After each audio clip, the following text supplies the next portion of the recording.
Kan udah lama lo podcast sama Bang Ari ini. Rasa bosan ada gak sih?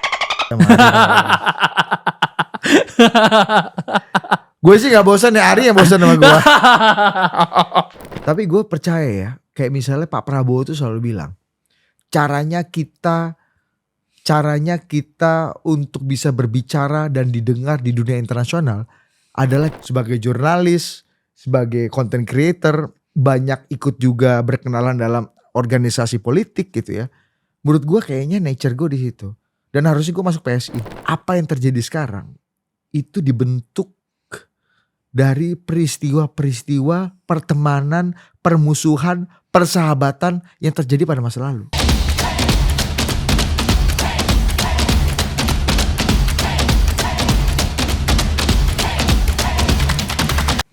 Oke, kembali lagi di Retorika Show. Hari ini gue kedatangan satu bintang tamu, podcaster politik paling terkenal. Anjur.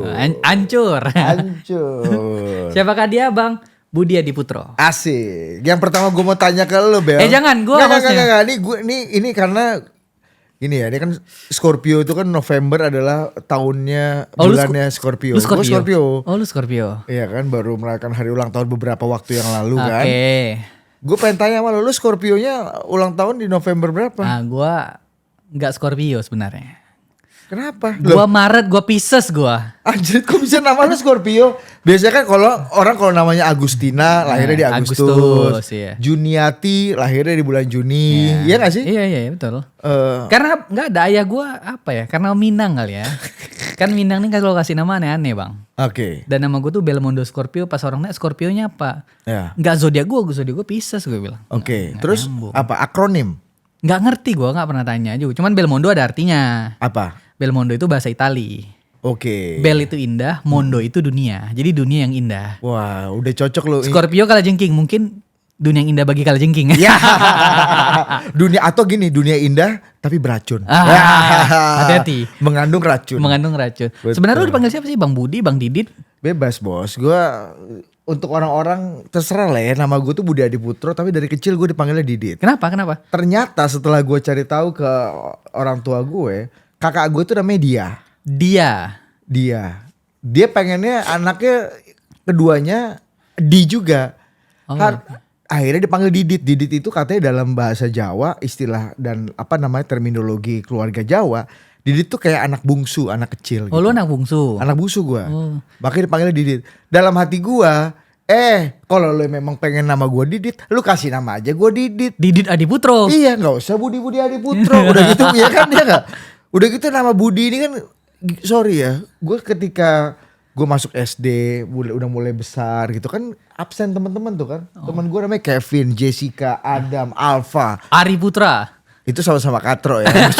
Akhirnya gue ketemu temen, kenapa gue cocok sama Ari Putra?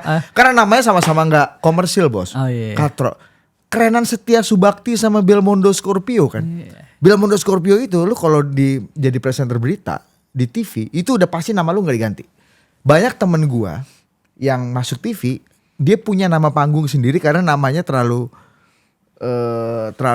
apa? Biasa aja? Biasa, kurang gigit gitu. Tapi lu mencoba mencari nama panggung gak? Enggak ada. Makanya karena gue nggak punya appetite untuk ganti nama gue, dan gue merasa dengan Budi atau Didit, well it's fine. Meskipun itu membingungkan ya. Iya. Gitu. Nggak, lu kan pernah jadi anchor nih di CNN. Ya. Itu lu nggak ada nama panggung nggak ada? Nggak ada. Namanya Budi Adiputro. Budi Adiputro. Pada masa itu ternyata kan senior gue namanya keren tuh, bro. Aiman Wicaksono, Prabu Revolusi, Alvito Dinova. Wih keren kan? Nama-nama yang ada temen gue di TV One, Andromeda Mercury. Coba kan? Keren. Ya kan? Tiba-tiba nih Budi Adiputro. Tapi lu menyesal nggak punya nama itu? Gue menyesal. Namanya bukan karena Budi Adiputro atau Didit, tapi kenapa gue menyesal kenapa gue punya nama panggilan yang berbeda dari nama asli gue. Dan itu membingungkan. Termasuk ketika kemarin gue bikin konten sama Pak Sahal. Kiai Sahal bilang, Dit, gue tuh namain nama lu apa ya? Didit apa Budi Adiputro? Serah lu Kiai, gue bilang. Didit aja lah ya. Begitu muncul nama mantan bos gue di CNN, WhatsApp. Gue nonton konten lu tuh. Gini, gue kasih tahu nama panggung itu nggak boleh beda-beda. Lu kalau Budi Adiputro aja. Terserah, terlepas lu mau dipanggil Didit atau mau dipanggil KPK atau mau dipanggil kejaksaan atau mau dipanggil Tuhan, lu panggilannya tetap CG-nya, karakter generatornya namanya Budi Adiputro gitu. Oh gitu, bikin rumit lagi kan. Gitu, Itu yang gue sesalin dari orang tua gue. Dulu gua tuh sulit bang membedakan ya antara Ari Putra dan Budi Adiputro. Terus narsumnya sering ada Budi Ari. Ini gue ini siapa nih yang bener namanya? Nama lu siapa nih, Budi Ari atau Budi Adiputro? Itu gue kesulitan tuh. Betul. Iya. Bro, jangankan lu ya, sampai sekarang banyak orang ketemu gua, manggil gua Ari. Banyak orang ketemu Ari, manggilnya Budi. Sering kan? Mas Ari gitu, gue bilang anjing nama gue Budi, kayak gue lebih keren. Ari pun gitu, kayak gue lebih pinter daripada si Budi. Kenapa gue dipanggil si Budi gitu. Aduh, Gitu Bel. ini kesalahan-kesalahan nama yang udah. Betulnya ini pesan buat orang-orang tua ya, terutama lu kan orang-orang tua muda nih kan. Kalau lu beranak pinak lagi, disarankan pilih nama anak lu yang bisa agile dan adaptif terhadap perkembangan zaman. Gue udah pilih kok. Nama anak gue udah sesuai siapa? zaman. Ya. Anak lu siapa? Elora. L-nya 2 Elora. Itu lebih ke rumit ya. Maksudnya rumit ya? Elora, L-nya susah, L-nya tapi oke lah, namanya keren-keren. Ya itu anak. Artinya apa? Elora itu artinya bunga. Gitu-gitu. Elora Zayanti Belmondo. Ada Belmondonya. Kenapa lu nggak pakai Scorpio? Harusnya kan last name ya. Karena gue nggak tahu makna Scorpio di nama gue, makanya gue pakai Belmondo. Kata bokap lu juga nggak menjelaskan. Nggak menjelaskan, gue juga nggak nanya ya. Oh gitu. Ya, itu panjang lah cerita latar belakang, tapi kita akan kembali ke topik utama. Enggak serius lu. Berarti kita punya problemnya agak sama nih sebenarnya. Agak sama. Dan orang tua gue ya nggak tahu ya kenapa Didit. Ya kenapa pengennya Didit? Ya kenapa nama gue nggak Didit aja?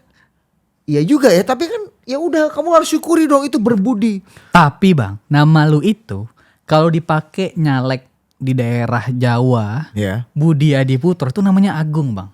Oh gimana? Udah ada Budi, ada O-nya lagi di Adiputro. Oh iya. Hono Coroko ini ya, pokoknya nama-nama kejawaan ini komplai ya. Kalau Ari Putra nih, A nih agak susah jadi presiden kan? Iya, lu bayangin kalau misalnya kayak Belmondo Scorpio tapi nyalek di Jawa Tengah tuh sulit masyarakat Jawa Tengah. Belmondo Scorpio, ini apa ini? Ini nama kue, nama makan, orang nggak tahu. Betul. Ya, tapi kalau nama lu nyalek di Jawa Tengah tuh ada untungnya. Betul. Dan sampai sekarang kayaknya market di Jawa Tengah ataupun daerah Jawa Timur misalnya yang masih ini rural ya, itu belum beranjak dari nama-nama itu ya? Iya. Atau udah jadi Belmondo juga, udah jadi Kevin juga, udah jadi Jeremy juga Enggak, gua melihatnya masih nama-nama yang klasik kayak nama-nama lu lah. Oh iya. Makanya Valdo Maldini nyaleknya di Jakarta ya. Gua nggak ngerti itu. Viu. Karena namanya kan Jakarta sentrik banget. Kalau Setia Subakti ini katro bos, namanya udah Setia Subakti kan. Udah Minang banget bos udah ya kan. Minang. Iya. Lu nyalek daerah Sumbar aja. Iya, keluar menuju Palembang sendiri sedikit udah nggak laku tuh. Udah agak susah tuh compliance-nya tuh. Oke, Bang, gue udah nama-nama aja gue mau nanya lu nih. Gue sengaja tuh cara gue untuk menghindari pertanyaan susah.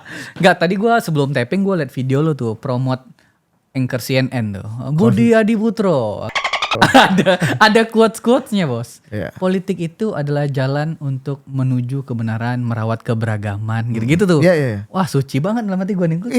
Itu sebenarnya manifesto PSI. Oh gitu. Nih gue sambil ingat-ingat ya. Coba lu lanjut dulu. Nah, jadi gue lihat video itu kan. Wah keren juga nih video promote ini. Itu menurut gue keren tuh.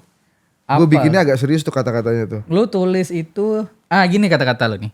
Politik itu seharusnya menjadi jalan untuk menegakkan kebenaran, merawat keberagaman dan melindungi yang tersisihkan. Bukan hanya jadi pemuas dahaga bagi kelompok yang berkuasa. Cocok juga nih. Betul. Ini dari mana kata-kata ini, lu terinspirasi dari mana? Itu menurut gue itu manifesto pikiran dan jalan, kalau mau dibilang jalan politik gue. Atau jalan public services gue. Jadi bahwa politik itu tujuannya untuk menjaga keberagaman, melindungi mereka yang minoritas dan tersisihkan, karena mereka tidak bisa berkontribusi menjadi pemasok, atau gini, di mereka lah, di orang-orang tersisihkan inilah statistik suara pemilu menjadi tidak relevan, sehingga politik harus ada untuk mereka yang tersisihkan. Bukan hanya menjadi alat dan instrumen bagi mereka yang mayoritas dan berkuasa yang ingin melanggengkan kekuasaannya. Boleh melanggengkan kekuasaannya, boleh berkuasa, tapi politik harus menjadi jalan untuk membuat orang-orang yang tersisihkan, orang-orang yang secara statistik suara jumlahnya sangat sedikit, itu bisa punya relevansi, punya makna, dan punya suara dalam pengambilan kebijakan. Canggih abang gue nih ternyata bisa juga ngomong hebat gini. Bisa sekali bos ya. Nah itu perjalanan menurut gue, menurut gue perjalanan public services gue sebagai aktivis mahasiswa, sebagai jurnalis, sebagai content creator, banyak ikut juga berkenalan dalam organisasi politik gitu ya. Menurut gue kayaknya nature gue di situ. Dan harusnya gue masuk PSI. Karena PSI yang model-model kayak gitu kan. Untuk menjaga keberagaman, merawat. Selain punya pikiran begitu, muka juga mupun juga kan. Iya makanya gak pernah gue diajak sama Andi Budiman sama Ade Armando masuk PSI ini kan. Lu kayaknya gak maju dalam tongkrongan gitu. Bang, kan lu memulai karir lu menjadi seorang jurnalis, aktivisme, keberagaman gitu-gitu ya. Dan lu memilih jadi anchor waktu itu di CNN. Kan banyak tuh anchor itu biasa atau pembawa berita gitu ya. Iya. Kan banyak jenisnya tuh, ada yang politik, ada yang entertainment, ada yang bahas macet aja kerjaannya gitu-gitu kan. Lu memilih politik tuh apa alasan besarnya? Kapan lu memulai, kayaknya gue cocok nih di politik nih di umur gue segini nih? Sebenarnya ya Bel, kalau lu bertugas di dunia jurnalisme, menjadi wartawan atau menjadi jurnalis, lu gak bisa memilih, lu fokus di mana. Oh gitu. Nah, memang perjalanan gue, appetite gue sejak SMA, kuliah politik, aktif di organisasi mahasiswa, aktif di organisasi politik, banyak ikut mentorship ya sama orang-orang politik, salah satunya Kiai Sahal misalnya, sama Bang Riza Maharangeng di Freedom Institute. Gue lama ikut Pak Wimar Witular, mantan juru bicara Presiden Gus Dur, karena gue secara value suka banget sama Gus Dur yang tadi politik itu hadir untuk merawat keberagaman dan melindungi mereka yang minoritas dan tersisihkan. Dan Gus Dur melakukan itu dengan sangat konsisten dan persisten sampai ujung hidupnya. Meskipun gara-gara itu Gus Dur nggak bisa punya kuasa untuk melanggengkan kekuasaannya dia gitu. Nah gue jatuh hati tuh sama cara berpolitik yang kayak Gus gitu. Dur. Sama Gus Dur. Nah perjalanan kemudian gue waktu itu ikut Pak Wimar Witular. Jadi sejak 2006, 2007 gue quote unquote inilah ya, mentorship sama Pak Wimar Witular. Pak Wimar Witular itu mantan juru bicara presiden, dulu talk show host paling top lah di Indonesia sebelum era Karni Ilyas, Najwa Shihab.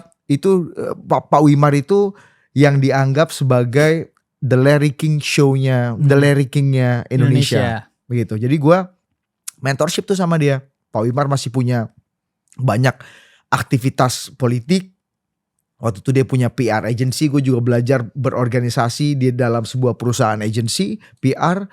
Tapi lebih banyak gue ngurusin urusannya Pak Wimar untuk sisi public service dan politik. Dan talk show di TV. Nah Pak Wimar itu waktu itu bos punya kalau gak salah 3 TV talk show. Satu di Jak TV, satu di, waktu gue ikut sama dia ya, satu di Antv Morning Show, Senin sampai Jumat. Dan Wimar Show waktu itu di Metro TV. Jadi dia punya 3 acara TV.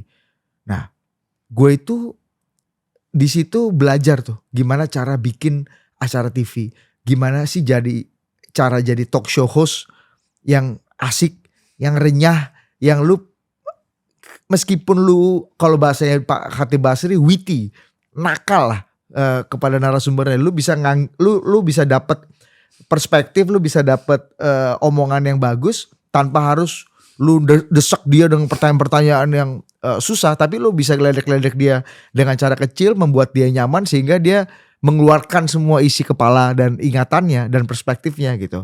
Gue belajar dari Pak Wimar tuh cara begitu, Bel. Dan cita-cita lu muncul waktu belajar sama dia? Iya. Gue akhirnya, kayaknya keren juga ya. Gue emang dari dulu pengen jadi pembaca berita. Gue bilang gini. Akhirnya gue di situ berpikir, menjadi jurnalis, menjadi pembawa berita atau news anchor adalah cara atau jalan paling bagus untuk menjadi terkenal, tapi dikenal sebagai orang yang cukup cerdas dan pintar. Jadi gini, banyak orang terkenal tapi lu pelawak, tapi lu artis. Jadi orang meragukan kepintaran lu orang meragukan kecerdasan lu. Tapi dengan lu menjadi jurnalis, menjadi news anchor, itu adalah jalan menurut gue ya, jalan yang paling baik untuk menjadi terkenal dan terlihat pintar. Dan terlihat cerdas, terlihat pintar lah. Maksudnya gak bodoh lah, at least lah gitu. Ya gak sih? Iya. Dan lu bisa berbuat sesuatu untuk masyarakat gitu. Nah gue akhirnya gitu, karena gue belajar dari Pak Wimar ya, oh ternyata dampaknya kayak gitu Bel. Nah akhirnya gue masuk tuh, gue pertama masuk di TVRI. TVRI belajar setahun lah, langsung dapat program morning show. Karena gue lagi-lagi gue belajar dari Pak Wimar yang rekomendasi. Setelah itu 2011 gue masuk Trans TV. Jadi wartawan biasa tuh, jadi jurnalis. Plus news anchor, jadi gue udah mulai belajar siaran. Tapi di situ gue belum jadi jurnalis politik Bel. Karena lu kalau masuk jadi wartawan pertama-tama, lu itu harus masuk dan meliput hal apa aja. Gue itu ya you name it lah, isu metropolitan ibu kota. Yang kedua gue 2 tahun ya, 1,5 tahun sampai 2 tahun lah gue jadi wartawan khusus reportase siang. Reportase siang itu tau isinya apa? Gue liputan kuliner, gue liputan jalan macet, gue liputan banjir kali, gue liputan sampah, gue liputan sampai bagaimana tips cara anak lu tidak hilang ketika lu lagi jalan-jalan di Taman Satwa Ragunan. Gitu. Gue bikin caranya bos. Beneran. Ada juga cara anak gak hilang di Taman Ragunan. Bos, ada gitu-gitu lah. Pokoknya lu bikin lah gimana nih ya. Aneh-aneh aja gitu. Jadi tour of duty-nya untuk banyak hal. Untuk liput soal ekonomi. Jadi kita pertama dilatih sebagai seorang generalis. Tapi karena gue punya atensi pada isu-isu politik, gue masih aktif di organisasi politik. Waktu itu gue lagi aktif banget tuh, sama jadi anak buahnya Pak Wimar sama Pak Rocky Gerung gitu-gitulah, di SMIK, di Partai Sri gitu-gitu, bangun di Freedom Institute juga kita aktif bikin banyak kegiatan-kegiatan dan diskusi politik. Karir gue lama di dunia aktivisme mahasiswa gitu ya. Ya akhirnya gue pengen punya appetite untuk isu politik. Dan momentumnya sebenarnya, karena gue sering di luar forum, di luar kerjaan, gue sering diskusi sama senior-senior jurnalis di Trans TV isu-isu politik. Akhirnya pada tahun 2012 gue diminta untuk menjadi wartawan yang khusus meliput isu-isu wartawan yang khusus meliput Pilkada DKI Jakarta waktu itu, di mana Fauzi Bowo bertarung melawan Jokowi Ahok. Nah gue disuruh embedded tuh, nempel ke kegiatannya Pak Jokowi. Disitulah gue pertama kali akhirnya ya secara resmi. Orang lain. Fauzi Bowo orang lain. Okay. Disitulah pertama kali gue pada akhirnya menjadi hampir kalau mau dibilang 100% jadi wartawan politik di situ. Meskipun ketika Pak Jokowi udah govern lagi, udah jalan lagi sebagai gubernur, ya gue kembali lagi ke isu-isu metropolitan. Iya dong, karena isu sebagai gubernur kan isu kemacetan, isu perumahan, isu banjir. Itu gitu, waktu sama Pak Jokowi lu Trans TV. Trans TV. Kan belum ada CNN. CNN itu baru ada 2015. Ya gue liat videonya tadi 5 tahun yang lalu kan. Betul 2015. Kenapa ceritanya lu bisa pindah dari Trans TV ke CNN? Kan satu grup coy. Oh satu grup. Sama aja lu kayak dari Cokro ke Gerakan Peace kan sama kan ya. Iya. Atau jadi cuma pindah aja tempat gitu. Iya ya. dari retorika ke authority kan sama aja bos ya kan. Gak total politik namain bang. Iya sama total politik sama aja. Kita kan iya makanya maksud gue ya deployment, karena waktu itu udah makin spesifik. Akhirnya bikin TV berita. Ya gue diminta waktu itu untuk bergabung di CNN. Yeah. Oke, ini pertanyaan lanjutan karena gue akan buat dia berurutan nih. Yeah. Setelah dari CNN, kenapa bisa ke total politik? Ini gimana ceritanya nih? Kan gue udah liat nih CNN nih anchor nih, wah. Kenapa bisa ke total politik? Akun YouTube. Bukan TV. Iya. Gue tahun 2020 kebetulan diminta ada satu penugasan lah dari korporasi. Penugasan lain di luar CNN, tapi masih dalam satu rangkaian grup ya. Yang membuat waktu itu gue lagi top-top itu Bel, ibaratnya ya, maksud gue merasa gue lagi keren-kerennya lah, lagi asik-asiknya lah diskusi dan menjadi anchor politik lah pasca pemilu 2019 kan. Gue lagi asik-asiknya, gue lagi punya program sendiri namanya Kupas Tuntas. Kupas Tuntas itu program yang ditinggalkan senior gue Mas Rizal Mustari, sekarang dulu staf khususnya Pak Mahfud MD, sekarang masih mengurus dan menjadi tangan kanannya Pak Mahfud ya. Itu yang ngajarin gue tuh, itu program yang dia warisi tuh waktu itu ke gue, program flagshipnya CNN tuh punya, kayak political show lah sekarang kalau Mbak Rifana gitu ya. Udah gue dapet satu penugasan khusus yang membuat gue tidak bisa siaran lagi. Ya akhirnya jalan lah. Kemudian tahun 2020 ya kali ya gue ketemu lagi sama Ari Putra kan. Temen gue yang lama itu, yang dulu gue. Tapi ini lu masih terpikat jadi CNN waktu itu ya? Gue masih, okay. secara titel kerjaan masih CNN. Cuma gue dapat penugasan lain yang di luar CNN. Ya udah akhirnya nggak tahan juga kan, lama-lama pertama-tama Ari udah jalan tuh. Tapi kan begitu total politik dibikin masa pandemi kan, jadi harus menyesuaikan kan.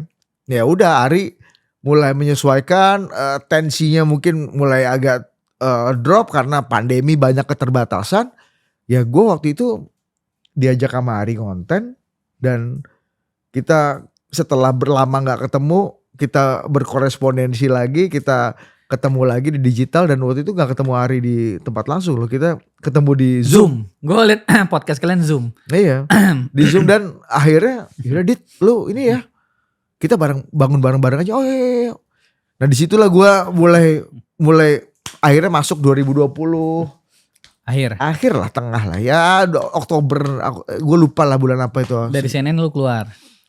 CNN masih lanjut sebenarnya sebagai kan, tapi kan gue nggak aktif kan, jadi sebagai karyawan aja. Dan akhirnya waktu itu habis itu setelah gue aktif di Total Politik, ya udah gue fokus di Total Politik. Dan meskipun pada akhirnya kembali lagi ke CNN Transmedia karena kita 2 tahun lebih ya sejak 2022 kali ya, itu punya program di Detikcom. Iya gue lihat. Iya kan, di Adu Perspektif. Yo iya, abis itu kita punya program di CNN. Ya sekarang udah pre-M, udah gak ada, kayaknya gak ada iklan. Tapi ada penyesalan gak lu meninggalkan karir anchor lu di TV-TV ini? Enggak lah. Menurut gue ini perjalanan hidup gue yang membuat perspektif dan cara gue memandang orang, masalah, dan kehidupan menjadi lebih kompleks. Karena di Total Politik gue tidak hanya belajar menjadi entrepreneur. Di Total Politik gue tidak hanya belajar bagaimana membuat suatu hal yang sederhana tapi bisa punya impact besar. Impact yang serius lah buat banyak orang dan buat situasi politik nasional. Tapi gue juga belajar gimana bertanggung jawab terhadap orang. Karena kan yang memimpin perusahaan ini kan Ari dan gue lah. Ada berapa, 15, 16, 17, 18 kepala keluarga yang akhirnya hidup, sehingga gue harus punya eager untuk terus bertanggung jawab, karena banyak orang-orang yang menggantungkan hidupnya dari bisnis ini. Oke. Bang Didit, Bang Budi deh. Bang, kan sekarang itu udah mulai masuk tren tuh podcast politik yang diadakan di YouTube. Ya. Sama pembicaraan atau diskusi politik yang ada di TV itu. Oke. Sekarang kan gimana maksudnya? Kan mulai ada tren tuh sekarang topik pembahasan politik kayak talk show, podcast di YouTube. Sama TV juga mengikuti gaya itu tuh. Kayak misalnya ala-ala podcast gitu. Ala-ala podcast gitu kan, TV 2 ini gitu kan. Lu melihat banyak, atau gini, media mainstream udah mulai pakai metode podcast kita kayak gini kan, betul. Untuk jadi ini kan, benar-benar. Gimana lu melihat TV ini dalam mengolah podcastnya? Sebagus YouTube gak sih? Menurut gue gini ya, gue ngerti teman-teman gue di jurnalistik ya, terutama di news anchoring ya. Karena sebenarnya Bel, speknya itu beda loh antara podcast host sama lo jadi news anchor dan talk show host di TV gitu. Karena standarnya beda, cara mengelolanya beda, dan cara lu kadang-kadang kalau misalnya televisi gitu ya, memakai standar podcast untuk model mereka di TV dengan personalia ya, atau SDM yang mereka punya, ya news anchor, menurut gue kurang begitu cocok kimianya. Karena mereka setting robot programnya itu lu sebagai news anchor yang harus korek, lu harus bicara dengan baik, lu nggak boleh terlalu selengean. Ada standarnya. Ada standar lu checkingnya lu dan durasinya. Nah satu, menurut gua ini yang beda. Karena di televisi durasi menjadi machine killer kadang-kadang. Kalau podcastnya lu kalau belum beres sama gue lu gali terus bel sampai mampus ya kan.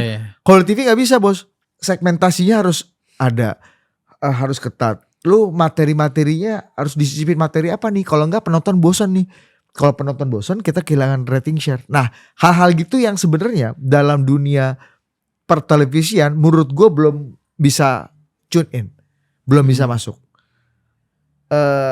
Model talk show seperti Hitam Putih mungkin ya itu bisa masuk ke model-model talk show di luar politik seperti Hitam Putih atau dulu Bukan Empat Mata atau Vincent Desta gitu ya. Jatuhnya entertain jadi. Entertain sebenarnya itu bisa masuk karena sebenarnya banyak kan ininya banyak kan hore-horenya banyak kan ada tiba-tiba ini masuk tiba-tiba itu masuk. Nah kalau podcast politik cuman lu berdua sama gua dengan 2 gelas kopi di sini. Bicara orang benar-benar pengen cari konten. Orang gak mau menikmati wajah lu yang halus dan tampan ini kan. Ya kan? Orang pengen denger isi yang apa substansi kok dari rahang lu gitu. Menurut gue. Nah, belum kompatibel. Apalagi sekarang kalau menurut gue nih gue saranin juga ya teman-teman yang di TV kemudian mau jadi talk show podcast host gitu ya. Itu butuh banyak sekali penyesuaian. Nah, untuk digital Bel, gue itu banyak belajar dari Ari. Kompatibilitas di digital. Jadi gimana cara bertanya, gimana cara menggali perspektif dari orang, gimana supaya gak terlalu kaku dengan rigid dengan prosedur gitu. Ari mengajarin gue tuh. Karena gue lihat TV ini kan, gue lihat substansi politik letaknya bukan di obrolan ternyata. Kadang di judul doang kan. Iya. Kalau di podcast kan judul makan, obrolan pun kemakan. Benar. Jadi isinya lebih dapat. Benar. Dan ya lagi-lagi ya orang yang menggali juga gak bisa lu pakai gaya news anchor Bel. Menurut gue bisa sih lu menggali informasi, bisa sih lu dapat soundbite bagus, bisa sih lu dapat cerita yang menarik. Cuma kayaknya ini barang yang agak beda deh. Gitu. Jadi kompatibilitas digitalnya agak kurang. Menurut gua media-media yang cukup berhasil media mainstream ya mengelola program podcastnya itu ada juga, tapi mereka tidak memakai personalia atau hostnya itu bukan anchor TV, jurnalis lapangannya, kadang-kadang redakturnya, teman-teman di Bocor Alus, Tempo. Itu kan gak ada yang bukan talk show host profesional, bukan news anchor yang ganteng yang dilatih. Gue tuh dulu dilatih tuh cara bicara gimana, pakai suara apa, perut, suara ini ya. Macam-macam lah ngomong, gak boleh lepas, lu harus cari konteks macam-macam. Gue rasa gak ada mereka tuh, tapi bisa bikin tontonan yang menarik gitu. Atau ada di Mas Putut deh di Mojok. Mas Putut tuh kan dahsyat bos. Gayanya selengean sambil ngerokok, tapi omongannya dalam, kadang-kadang suka ketawa-ketawa gitu-gitu. Jadi renyah sekali. Orang nontonnya juga bisa lama. Atau yang seserius kayak Pagita gitu ya. Endgame itu ya. Endgame ya, hampir gak ada ketawa-ketawanya gitu. Ya menurut kaku kaku tapi orang tapi penontonnya ada banyak. Gue juga nonton. Sampai jutaan karena lu pengen cari konten kan di situ kan. Nah, ada kompas.com tuh bagus loh. Menurut gua keren. Berevolusinya bikin lanturan, bikin gaspol yang semuanya bukan news anchor Kompas yang dipilih. Tukang ngobrol aja. Tukang ngobrol, wartawan lapangan. Mas, gimana Mas? Ada rambutnya ada yang gimbal, ada yang mesti botak gitu-gitu. Jadi kayak bakti-bakti gini menurut gua. Ini manusia yang sebenarnya lu layak deh lu coba misalnya untuk jadi personality host. Digital. Iya. Agak gila. Dia suruh kalau suaranya jelek dia suruh nyanyi aja bos sama main gitar misalnya gitu. Ada hal-hal yang menurut gue lebih kompatibel. Nah, keberhasilannya gitu menurut gue ya. Jadi kalau TV terutama TV berita yang berusaha untuk menjadi podcast, menurut gue emang binatang ini masih berbeda. Fokus aja. Menurut gue ya, TV itu fokus aja di bidang lo gitu, di persona dan cara lo berjurnalistik gitulah selama ini. Oke. Gue nih pertama gue nggak tahu ini cerita dulu. Gue pindah geser ke Total Politik dulu. Gue setiap kali datang ke Total Politik ini, mau malam, mau siang, mau pagi gitu ya. Ada aja bos mobil RI berparkir sini kan. Kalau nggak mobil RI parkir, ZZH parkir nih. Ini kan berarti banyak apa ya, politisi pejabat penting datang ke sana. Nah itu gimana cara lu merawat orang tiap hari bos RI angka berapa lagi nih? Kayaknya di TV lu nggak bisa rawat RI masuk Trans ini. Oh, iya. Ya sebenarnya bisa juga, cuma kan ya, nggak tahu ya kenapa ya. Mungkin gue dianggap jujur ya Bel ya, gimana caranya bisa mendapatkan kepercayaan itu gue nggak tahu ya. Tapi gue percaya ya, kayak misalnya Pak Prabowo tuh selalu bilang, caranya kita untuk bisa berbicara dan didengar di dunia internasional adalah kita membuat bangsa kita dulu nih lebih besar, lebih bagus dan punya prestasi. Jadi kalau lu bisa bikin diri lu kuat, Indonesianya gede, kuat, punya produk-produk unggulan yang bisa mempengaruhi dunia, lu pasti otomatis akan didengar di dunia. Itulah satu hal yang menurut gua kegagalan Soekarno ketika pasca tahun 59 ingin kembali menjadi leader of the world. Sebagai pemimpin New Emerging Forces, apa segala macam ini ya. udah dalam nih ya. Iya. Nggak, itu gagal. Karena apa? Karena Indonesia keropos, inflasinya kacau, kemiskinannya tinggi, gitu-gitulah. Karena memang kita masih membangun. Sehingga ya Soekarno boleh terlihat teriak-teriak atau berpidato bagus di panggung internasional, tapi ya kita nggak punya pengaruh apa-apa karena dalam negerinya nggak bagus. Jadi lu merasa total politik udah Gua support merasa itu? gua bikin produk, kenapa lu bisa menggait orang-orang yang pinter-pinter yang punya pengaruh seperti itu? Ya lu bikin produk yang bagus dulu. Once produk lo bagus, setelah produk lo bagus, lu bikin itu secara konsisten. Konsisten aja Bel, terus-terusan Bel. Gila Bel, dulu yang nonton cuma 1.000, 2.000, bikin terus tiap hari tangtung. Ada waktunya, total politik mungkin baru 2 bulan terakhir kali itu ya. Kita nggak posting 7 kali seminggu. 2 bulan. Kayak bakti. Tadinya 7 kali seminggu ya Ti ya. Sampai pusing deh dimarah-marahin suruh bikin thumbnail ini kan. Maksud gue konsistensi Bel. Bikin produk yang bagus. Punya isinya, soundbite-nya bagus, cerita-ceritanya menarik dan dilakukan secara konsisten. Menurut gue itu kuncinya ya. Sehingga orang akhirnya melihat, oh ini orang punya pengaruh. Ini orang gede nih. Oh dia bisa mengundang ini, bisa mengundang itu. Ah gue juga harus bisa tampil di situ. Baru gue bisa direcognize. Nah gitu. Jadi menurut gue kuncinya di podcast politik itu 2. Recognize di kalangan pemain. Jadi gini, gue tuh gak terlalu mempedulikan ya. Apakah subscriber gue sudah 1 juta atau 2 juta gitu ya. Tapi gue mempedulikan apakah elit politik, para pemain-pemain politik ini menjadikan total politik itu tontonannya apa enggak? Referensinya apa enggak? Menurut gue itu lebih penting. Jadi karena that's the influence come from, dan mungkin saja that's the money come from. Jadi lu harus meyakinkan kelompok elit politik para pemain ini yang menjadi market lu untuk lu bikin. Artinya lu harus tahu nih selera mereka apa dan buat mereka mau nonton total politik lah. Exactly. Dan yang kedua, Bel, gue itu total politik itu sejak tahun 2022 akhir kita bikin diskusi di kafe setiap hari Sabtu atau Minggu, mengundang media. Karena gue percaya buat para politisi, narasumber itu gini-gini. Gue ceritain dulu ya sejarahnya ya. Dulu waktu gue liputan jadi wartawan, setiap hari Sabtu itu gue selalu ada assignment liputan ke daerah Cikini. Tepatnya di dulu ada kafe namanya Warung Daun. Disitulah radio MNC Trijaya, Sindo Trijaya itu bikin diskusi mingguan. Nah diskusi mingguan itu menghadirkan topik-topik terkini dengan para pembicara-pembicara yang top. Jadi dia membuka akses kepada semua wartawan yang akan hari Sabtu Minggu kantor tutup Bel, politisi pada libur kan. Jadi kita harus tetap cari berita kan. Nah datanglah ke situ. Jadi setiap hari Sabtu itu menjadi tempat rujukan utama bagi para wartawan untuk mencari berita. Bertahun-tahun dilakukan. Mereka berhenti pada masa pandemi. Sehingga wartawan kembali ke basic gitu ya.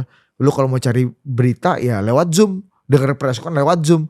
Tapi ada satu nature yang gak bisa Zoom berikan kepada para wartawan, yaitu doorstop dan follow up question. Gimana lu? Kan lu bayangin ketika doorstop tuh kan rebutan pertanyaan, lu ngeliat, lu desak terus gitu. Itu yang Zoom gak bisa lakukan. Sehingga pada tahun 2021 akhir, waktu itu kita baru beres di Delta tuh. Gua sama Ari bilang, Ri, kita ini harus dapat rekognisi dari dua ini, Ri. Yang satu, elit politik, para pemain, karena di situ influence-nya dan mungkin akan ada rezekinya. Yang kedua, dari media, elit media, media Jakarta, media konvensional. Kita harus bisa jadi referensi buat mereka. Caranya apa? Ini setiap 1 minggu, sejak pandemi, kolamnya kosong nih. Gak ada tempat wartawan untuk datang cari berita. Jadi gimana? Kita bikin aja. Tapi emang bisa. Coba aja bikin. Waktu itu agak gila-gila sedikit. Gak banyak kafe yang bisa membuka tempat untuk ada acara gitu, Bel. Agak susah. Akhirnya dapet lah satu tempat di Jakarta Pusat. Di dekat Cikini situ, daerah Cikini juga. Wah, pertama-tama kita undang jaringan-jaringan kita tuh. Ya narasumber-narasumber. Untungnya gue dulu di CNN kan. Jadi abang-abang narasumber-narasumber lama gue bisa gue teleponin untuk, ayo dong bang, kita bisa bikin ini dong gitu. Minggu pertama jalan. Lumayan ada yang datang lah. Media 5, 6, 7 media. Teman-teman, berawal dari semua teman-teman. Jaringan dan networking kita. Lama-lama kok ini ya, ternyata diliput sama Detik, sama Kompas, sama gimana ya? Tapi gimana ya cara? Tapi mereka kalau pas liputan itu mereka nggak tulis tuh total politiknya, nggak ditulis. Wah, gimana caranya supaya total politiknya bisa masuk ya? Oke, gue akhirnya memutuskan kita bikin back wall. Lu tau back wall belakang ini? Iya. Isinya total politik. Jadi selama diskusi, lu kalau ngambil gambar, baik foto atau video, mau nggak mau ada tulisan total politik ya bos. Jalan terus Bel, sebulan, 2 bulan, 3 bulan, sampai akhirnya hampir 2 tahun kita bikin acara itu setiap minggunya di kafe. Sehingga hari Sabtu atau hari Minggu, biasanya kita bikin hari Minggu, itu menjadi tempat teman-teman media untuk cari referensi berita. Akhirnya gue dapat 2 nih, elite recognition dan elite media recognition. Jadi di liputan-liputan media, terutama di hari Sabtu dan Minggu, itu ada tuh tulisan dalam diskusi total politik, udah sampai kayak gitu. Terus atau kalau mereka nge-shoot foto atau doorstop belakangnya ada total politiknya. Nah itu yang merangsang kolom yang satunya lagi, yang elit-elit narsum-narsum utama ini juga pengen tampil di sini karena mereka pengen juga masuk media. Jadi lu datang ke total politik satu, tapi lu bisa dapat liputan di Detik, di Liputan 6, di Kompas misalnya atau media-media lain. Itu cara gue membangun juga awareness. Ide lu bang. Bos, gue udah lakukan total politik dan lu bisa contoh, siapapun bisa contoh. Dan gue itu pun belajar dari senior-senior gue di Sindo Trijaya. Gue belajar dari Bang Icando Lembah di Perspektif Indonesia di Smart FM. Dulu bikin gitu mingguan. Tapi karena pandemi kosong, gak ada. Adek-adek masuk. Iya kan? Bel, keren Bel. Maksud gue gitu. Lu undang narsum, ada media, teman-teman media dapat berita, teman-teman narsum dapat exposure, gue dapat konten dan dapat exposure. Jadi total politik jadi gini loh. Gue berusaha Bel. Podcast digital kan ada di sini. Media mainstream ada di sini. Tapi belum ada yang menggabungkan atau similirisasi kedua hal ini menjadi satu irisan. Gue karena hidup di dunia yang kedua ini, Ari kan di sini, gue di sini. Karena gue hidup di dunia yang dua-duanya, gue mencoba untuk menggabungkan ini. Gitu Bel. Sampai akhirnya kita ngisi di Detikcom. Lu kebayang gak lo podcast politik, podcast digital ngisi di media mainstream? Belum pernah kan? Itu kan dua hal, air sama minyak tuh, 2 hal yang berbeda. Gue ngisi kok. Detikcom X Total Politik. Jadi setiap hari Rabu. Jadi ya akhirnya rekognisi kita makin sedikit demi sedikit naik Bel. Gak ada yang instan bos. Gak ada yang instan. Kecuali lu ya memang Karena lu kan punya akar yang bagus juga. Ya ada intervensi dari akar itu bisa bagus. Tapi gua sama Ari bikin Total Politik itu membangun from scratch. Gitu. Oke. Gue banyak ngerti gak? Gue dapat ilmu baru jadinya. Gue langsung kepikiran, gue tahu mana yang harus gue eksekusi nih. Iya. Oke, tapi ini pertanyaan gue lagi ke lu sebagai personal. Kan udah lama lu podcast sama Bang Ari ini. Rasa bosan ada gak sih? Gue sih gak bosan ya, Ari yang bosan sama gue. Ampun. Lu gak bosan ya? Enggak, gue gak bosan. Ya kan beliau buat podcast sendiri itu. Dia bosan, makanya dia tuh bosan. Enggak, karena dia merasa bahwa gue itu membatasi kreativitas dan inovasi berpikir dia, which is true, ya kan? Sementara gue merasa Ari Putra yang membuat gue menjadi lebih strong enough secara intelektual gitu. Gue merasa Ari lebih banyak manfaatnya dibanding gue punya manfaat dibanding Ari gitu. Kepada Ari ya. Ini merendah ini gue kan harusnya gue lah. Kagak bos, ini perspektif gue. Tapi maksud gue pada akhirnya memang gue sama Ari itu dua orang yang berbeda bos. Dan punya selera yang berbeda, punya intensi selera lah, appetite yang berbeda gitu terhadap satu isu ya. Tapi lu gak bosan kata lu tadi? Nggak bosan. Gue sama sekali gak bosan. Ya Ari yang bosan kan kadang-kadang kan soalnya direktur kontennya gue. Jadi gue yang nentuin kan nih materinya ini aja Ri, kita wawancarain lama-lama dia bosan juga, anjing lah ngapain ini mulu. Bang Julpan terus lu ketemu Ari kan. Enak bos gitu. Enggak, tapi maksud gue ya dia butuh relaksasi dan inilah. Enggak. Refreshing. Kan menggabungkan dua pikiran yang gak sama menjadi satu host itu kan PR yang berat Bang sebenarnya. Iya. Sering berantem gak lu di belakang? Masalah lu nanya gak jelas nih. Sering. Gitu. Lebih banyak Ari yang marah, gue yang ngalah ya. Nggak lah, Bakti tahu lah. Maksud gue ya kita it takes two to tango kan. Jadi ya Ari juga banyak menyesuaikan dengan gaya gue pun banyak menyesuaikan dengan gaya Ari. Ya so far ribut pasti, berantem pasti, berbeda pendapat pasti ada. Cukup sering. Tapi kita bisa mengelola itu sebagai sebuah kekayaan selera yang akhirnya layarnya jadi berwarna. Kadang gua ngalah sama Ari, lebih banyak Ari ngalah sama gua soal konten gitu-gitu. Jadi Ari tuh fokusnya di look and feel top. Gua di isi konten. Lo mau ngundang siapa, temanya apa. Itu tuh kreasi gua, kadang-kadang Ari berpikir ini hantu belau mana lagi? Ini gue mau nanya. Ya lu undang. Gue pernah ngundang Bang Ari, nanya tentang bagaimana sikap dia waktu dia mengalami ini yang udah lama nih, Asian Value. Kan gue dengar cerita dia bagaimana dia menanggapi masalah itu kan, tenang, begini. Tapi gue belum pernah dengar waktu Asian Value lu ngapain gitu lah. Waktu Asian Value? Iya, lu ngapain, lu kemana gitu? Pas yang mana? Pas yang Panji. Pas lagi Panjinya, pas lagi syutingnya. Enggak, selesai Panji kan rame. Kan Bang Ari udah pernah cerita, dia mencari tenang, olahraga, gitu, mencari dukungan moral, gitu lah. Gue lu ngapain gitu? Gue bareng sama dia. Oh lah, maksud gue lu nggak buat video itu teman gue, lu jangan kayak gini. Enggak. Ya? Jadi pertama. Lu di mana? Pertama ya. Ketika masalah itu terjadi, ketika proses diskusi itu terjadi, gue sama Ari aja punya pandangan yang berbeda. Ari sebagai seorang intelektual asal Minang, yang memang punya kepintaran di atas rata-rata manusia normal. Gue akui itu. Luar biasa dong jadinya.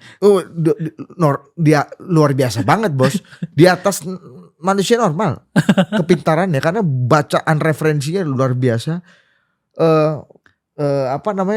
Ketika ada dispute atau dialektika soal Asian Value dan dinasti, Ari masih mencoba untuk ini kan, menjelaskan. Gua sebagai orang yang people pleasure, gak suka berkonflik dan lebih mencintai harmoni, gue berpikir bahwa sebagus-bagusnya dan selengkap-lengkapnya lo jelasin kepada Panji atau kepada pemirsa, kebenaran pasti milik beliau. Karena kebenaran publiknya lagi di situ, ya kan? Iya dong. Maksud angin lagi di sana itu. Angin lagi di sana. Tapi ya oke gitu. Dan orang belum tentu bisa menerima perbedaan pendapat yang kayak gitu. Makanya lo kalau lihat, gue tuh garuk-garuk apa kuping, di samping kering kuping gue nih habis berenang tuh kalau. Bukan congean ya. Bersih. Cuma agak kering Bel sini Bel. Makanya ada kulit-kulit kelupas. Bangsat ya bang. Berarti waktu itu lu menghindari pertarungan gitu. Gue menghindari pertarungan. Gue tuh bilang, gue tuh pengennya udah ayo. Makanya gue sering rusak kan. Iya. Karena supaya ayo kita ganti topik kita. Gitu. Tapi ya gitu setelah postmortem tuh abis terjadi kejadian kita evaluasi. Oh lu maksud tuh gitu, gue kesel sama lo kata si Ari. Ya gue juga kesel sama lu ngapain berpanjang? Gue kesel sama lu, ngapain lu rusak-rusak ini gue? Maksud gue supaya kita cabut aja. Ganti topik aja. Wah, kan mulai ramai itu kan. Tiba-tiba Bang Ari buat kanal sendiri kan. Apa ini? Apa gara-gara kemarin pecah ini? Iya. Tuduhan juga. Gak jelas ini kan. Boleh juga tuh. Nggak, kadang-kadang supaya ini kan ketua politik udah bosen gak dibicarakan, harus bikin perkara nih gitu. Nah gitu Bel. Nah pasca Asian Value, jadi gue sama Ari melewati masa-masa itu bersama. Ini canggih. Iya. Bang, lu bilang tadi kan lu berkembang lah. Berkembang tuh maksudnya dari jurnalis, terus anchor di Trans TV, CNN, terus pindah ke Total Politik, host berdua. Step selanjutnya lu mau kemana nih? Gak tahu. Kemana jalan yang pengen lu tempuh nih? Maksudnya apa? Gue juga gak tahu. Apa lu pengen buat podcast sendiri gitu loh Bang? Kalau lu mau menyediakan podcast sendiri untuk Total Politik untuk gue, oke juga. Gak bercanda. Gue menanya bukan komitmen. Lu pengen kemana harapan lu lagi ke depan? Apa lu tetap di situ-situ aja? Jarang yang nanya ini kan? Iya, jarang. Coba pikirkan, gue kasih waktu lo. Masih tenang aja Bang. Gini ya. Gue itu apa lu kejebak zona nyaman? Enggak, bukan zona nyaman. Gini, kadang-kadang gini. Kalau Ari udah jelas berkali-kali, bahkan on the record dia selalu bilang ya ujung-ujungnya mungkin pasti dia pengen berkarir di politik. Gua sebelum beberapa bulan terakhir gue masih berpikir bahwa gue kayaknya tetap hidup dalam dunia publik kayak gini, punya influence, punya teman banyak. Maksudnya podcaster politik? Ya podcaster politik ataupun di media ya, karena gue orang media. Karena menurut gue sampai kapanpun bisnis media itu gak akan mati. Karena orang tetap butuh informasi, orang tetap butuh skill untuk menghadirkan informasi, dan media juga menurut gue dengan digitalisasi atau perkembangan macam-macam, ya kita tinggal menyesuaikan aja media mana yang cocok untuk fit in dalam bisnis. Ya berarti lu belum pikirkan kan? Sementara gue pengen tetap ada di dunia ini yang bisa berbuat sesuatu untuk bangsa yang gue cintai dengan cara gue. Gitu. Tapi kalau ada tawaran masuk politik ya gak apa-apa juga. Belum tahu sih, mungkin gue juga akan nyalek. Lu gimana sih Bang tadi? Kalau ada tawaran podcast boleh, tawaran politik lebih boleh. Lebih ke gak punya visi ya. Gak tahu Bang. Asli, gue masih berpikir ya, Bel, sampai sejauh ini. Gue di bidang ini menurut gue bisa berbuat sesuatu untuk banyak orang. Oke. Anggaplah di satu waktu lu podcast sendirian, gak berdua nih. Kan sejauh ini yang gue lihat lu solo podcast berdua Bang. Iya. Entah sama Bang Ari, entah siapa pengganti. Iya. Lu cukup pede gak sih nge-podcast sendirian? Politik gitu. Gue, nah ini hebatnya influencer Ari Putra. Gue sudah sampai titik sebentar ya. Kayaknya gue kalau sendiri nih, gue gak pede ya. Kalau gak ada Ari nih ya. Kayak gue gak begitu lucu ya. Kayak Ali lebih lucu gitu. Jadi membuat suasana jadi meriah. Gue sempat punya pikiran kayak gitu. Tapi ujung-ujungnya memang selera gue sama Ari, perhatiannya, expertise-nya, appetite pada isunya beda gitu. Ya mungkin nanti kalau ada podcast sendiri gue pengen mengeksplor hal-hal yang memang gue senangin. Apa? Lu kan ahli sejarah nih kan? Ya, sejarah politik. Bukan ahli sejarah, memang suka ya. Suka, ya? Antara ahli sama suka. Gua sejarah hidup orang lu tahu aja gitu. Gue pengen itu. Maksud gue gini loh. Gue tuh setelah gue berjalan beberapa tahun di Total Politik, gue tuh punya pemikiran dan pada kesimpulan bahwa apa yang terjadi sekarang itu dibentuk dari peristiwa-peristiwa pertemanan, permusuhan, persahabatan yang terjadi pada masa lalu. Itu fix tuh Bel. Ketika lu melihat misalnya waktu itu Bang Zulfan pernah bilang Surya Paloh sama Prabowo bersama-sama datang rangkul-rangkulan 4 jam Pak Prabowo datang ke Nasdem waktu itu. Ini sebelum pemilu. Bang Zulfan pernah bilang, ini gak mungkin barang ini kemana-mana. Gak mungkin Surya Paloh koalisi dukung Pak Prabowo meskipun mereka udah peluk-pelukan. Karena mereka punya masalah politik yang laten ketika masa lalu gitu. Dan masalahnya nanti bisa diceritakan dalam banyak hal ya. Kayak gitu-gitu. Oh gitu. Kenapa kabinetnya Pak Prabowo sekarang itu lebih condong warna hijaunya misalnya hijau Masyumi gitu.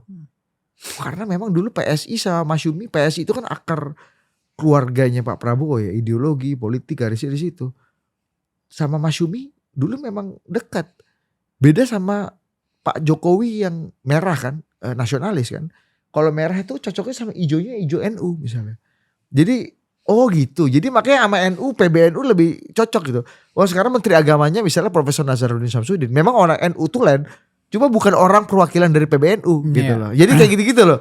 Oh iya. Jadi ini ada lu pengen membahas topik-topik yang begitu ya? Betul.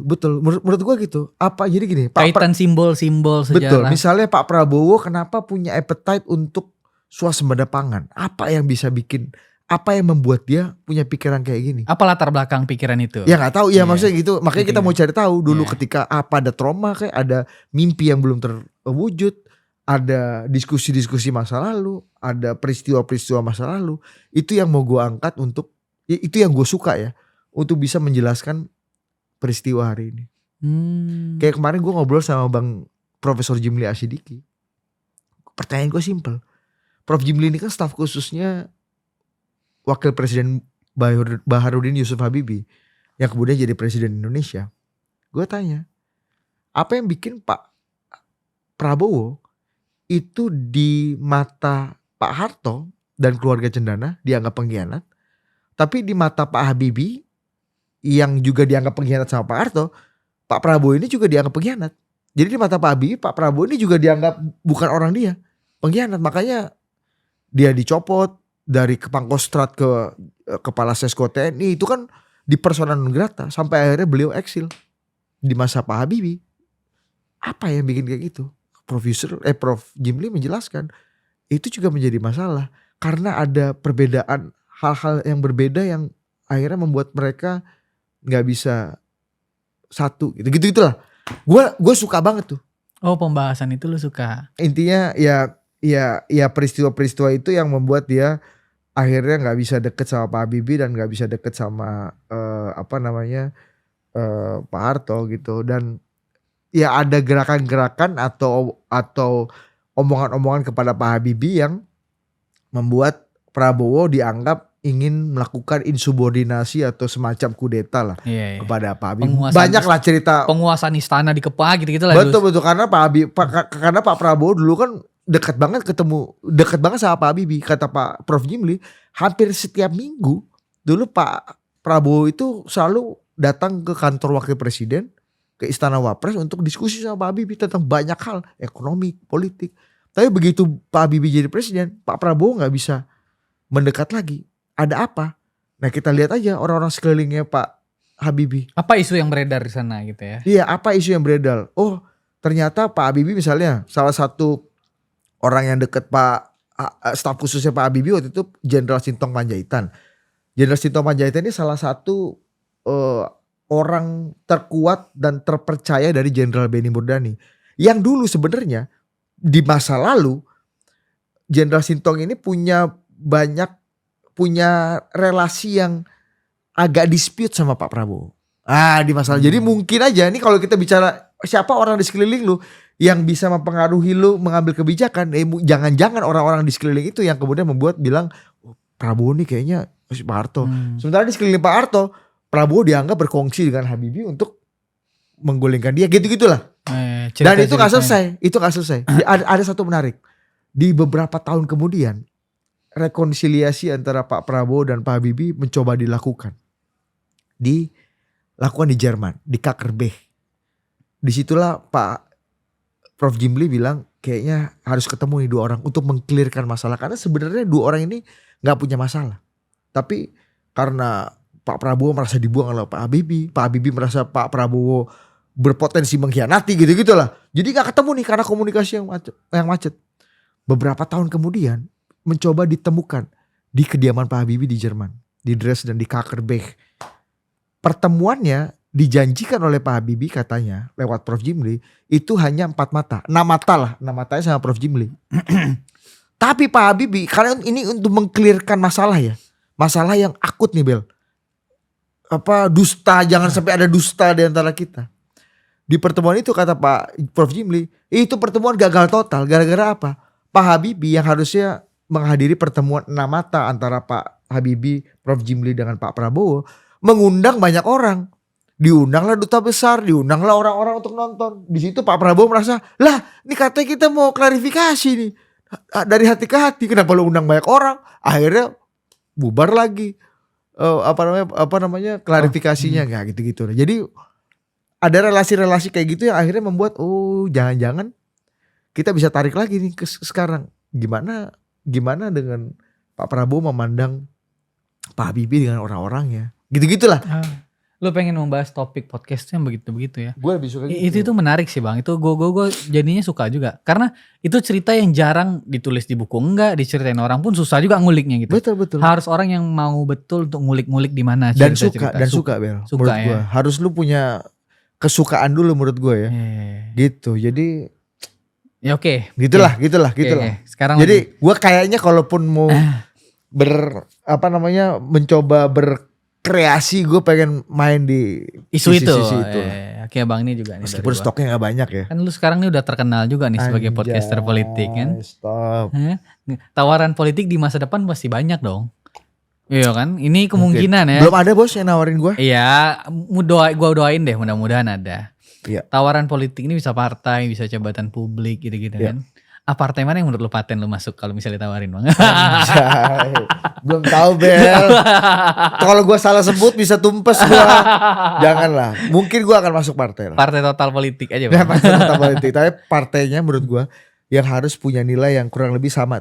PSI dong? Sama. Ya mungkin aja. Mungkin hemat. Udah gue cari ya. Apa sih gue pengen baca juga tuh ini gue. Gak ada, itu di YouTube itu videonya. Ada, iya gue tahu, orang gue yang bikin teksnya. Nih, politik seharusnya menjadi jalan untuk menegakkan kebenaran, merawat keberagaman dan melindungi yang tersisihkan. Bukan hanya jadi pemuas dahaga bagi kelompok yang berkuasa. Itu pokoknya gue pengen partai yang punya komitmen untuk mengangkat dan melindungi yang tersisihkan. Celah. Kayak gue udah habis, gue pertanyaan pribadi gue udah keluar semua. Gue mau tanya jodoh udah ditanyain sama Bang Ari kan. Gue gak akan nanya jodoh-jodoh lagi Bang. Jodoh, aduh nanti lah bos. Susah bos. Gua gak mau. Tapi lu biasanya sama Gamal di sini? Oh, gak tahu, dia lagi dukung Pramono, lagi kampanye dia. Oh dia Pramono? Iya Pramono. Dia kayak waktu itu gue lihat di acaranya RK deh, pernah dia kan semua acara didatangin. RK, Dharma. Oh ini observasi. Ya. Memang itu sih. Kita harus banyak. Susahnya ya dalam politik Indonesia yang terpolarisasi dan penuh dengan kebaperan. Ini pertanyaan terakhir sebelum gue tutup. Apa yang paling lu gak suka dari total politik sekarang? Waduh, yang paling gue gak suka ya. Nah, ini kritik untuk total politik, jadi pas balik ke sana setidaknya lu disain makannya Bang. Kita cinta nih sama Bang Budi nih. Menurut lu apa? Gue gak tahu lu yang di sana kok. Menurut gue jangan ngasih saran Bang. Ini gue minta. Yang gue gak suka ada total politik udah mulai kembali kepada sisi-sisi yang terlalu ramah algoritma dan kehilangan the nature of total politik itu sendiri. Artinya kita udah lebih banyak berkompromi dengan algoritma dan kemauan publik lah, market driven. Padahal dulu gue sama Ari membangun total politik tuh dengan cara yang menurut gue bersenang-senang. Kita memberikan penghormatan pada Pak Wimar Witular ketika beliau meninggal. Kita bikin acara setengah hari.